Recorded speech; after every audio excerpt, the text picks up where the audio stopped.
The Sacramento Kings were one of the most active teams of 2024 free agency, with their biggest move being the acquisition of DeMar DeRozan. This trade instantly gave the Kings one of the most talented rosters in the NBA, with 3 all-star level players in their starting lineup between DeRozan, Domantas Sabonis, and Aaronfox. The Kings looked great on paper, but things weren't going smoothly for them once the games actually started. By January, the Kings had an awful record at just 13-19. The tough start to the season had many fans and media calling for the Kings to blow it up, and Aaronfox had become the subject of trade rumors. With such a disappointing record, the Kings front office knew they needed to make a change, so they fired head coach Mike Brown and replaced him with interim coach Doug Christie. Doug Christie was a key player on that 2002 Kings team that lost to the Lakers in the Western Conference Finals. Many fans believed that the series was rigged in favor of the Lakers and the Kings were robbed of a finals appearance, but that's a topic for another day. Christie has a lot of love for the Kings, their fans, and the city of Sacramento, and he embraced the challenge of helping to turn the team around after an uninspiring start. Under Christie's leadership, the Kings have now won 9 out of their last 10 games, which has put them back in the playoff picture. And they're not just beating up on bad teams. They have wins over very formidable opponents like the Rockets, Celtics, and Grizzlies. The Kings are on a roll right now, and that's why I'm going to place a bet on them with BetUS. Guys, with BetUS, you could bet on games, and you could also make predictions, and if correct, you could cash out. With how well the Kings are playing right now, I feel confident in betting on them to make the playoffs. And with their casino playground, you could play their slots and feel that casino buzz with BetUS live dealer tables. If you sign up now, you could get a 200% sign-up bonus of up to $5,000 and a 250% crypto sign-up bonus of up to $5,000 as well. Now back to the Kings. First, we gotta talk about Aaronfox since he's easily their best player.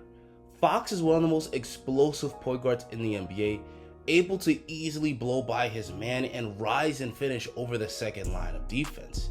He's not only a great above the rim finisher, but also great below the rim, often using floaters to finish over the top of help defenders in the paint. He's also got amazing footwork, helping him to gracefully get around defenders for smooth finishes at the rim.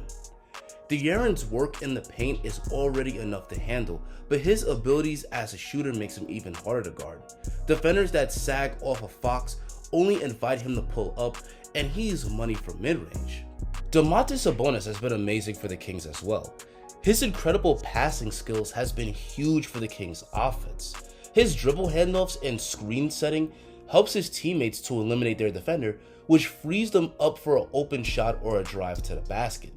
He's also a beast on the boards, leading the entire NBA in rebounds per game, and not just on the defensive glass, but also on the offensive glass, leading to plenty of putbacks and second chance opportunities for the Kings. A big part of the Kings' offense is their pick and roll attack.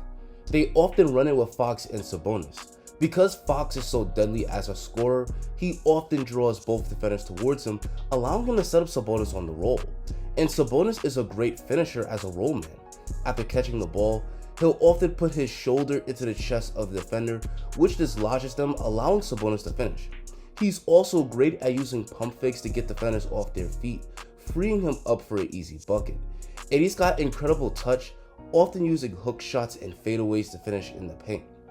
The Kings also utilize Malik Monk as a pick and roll ball handler, and Monk and Sabonis have developed an amazing chemistry, where Monk also sets up Sabonis for easy buckets.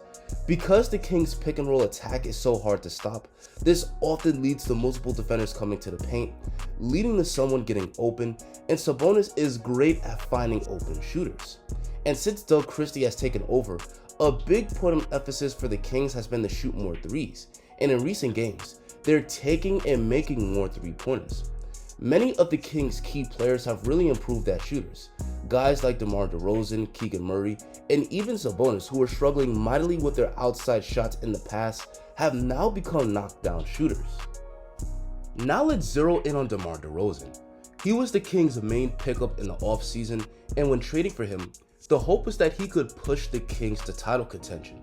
But in the early part of the season, DeRozan was struggling to gel with his new teammates. His ball-dominant style and inability to hit from deep made him an iffy fit next to Sabonis and Fox. This contributed to the Kings' rocky start to the season, But now DeRozan is flourishing next to his new teammates. He's improved as a three-point shooter, allowing him to thrive off the ball. And when on the ball, DeRozan is still one of the best scorers in the league, in large part thanks to his excellent mid-range game. He's great at getting to his spots and knocking down fadeaways and pull-ups.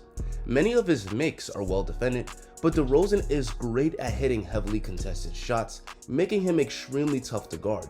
Overall, his all-star level production has helped to elevate the team. Another player who's been going off is Malik Monk. Under Doug Christie, Monk is now the starting shooting guard, and he's been cooking, averaging 22 points over his last 8 games. Thanks to that speed and handle, he could drive by his man easily, and he could finish with monster dunks in traffic. In there, taking it away from Trace Jackson Davis. Elevates, cut bodies, multiple.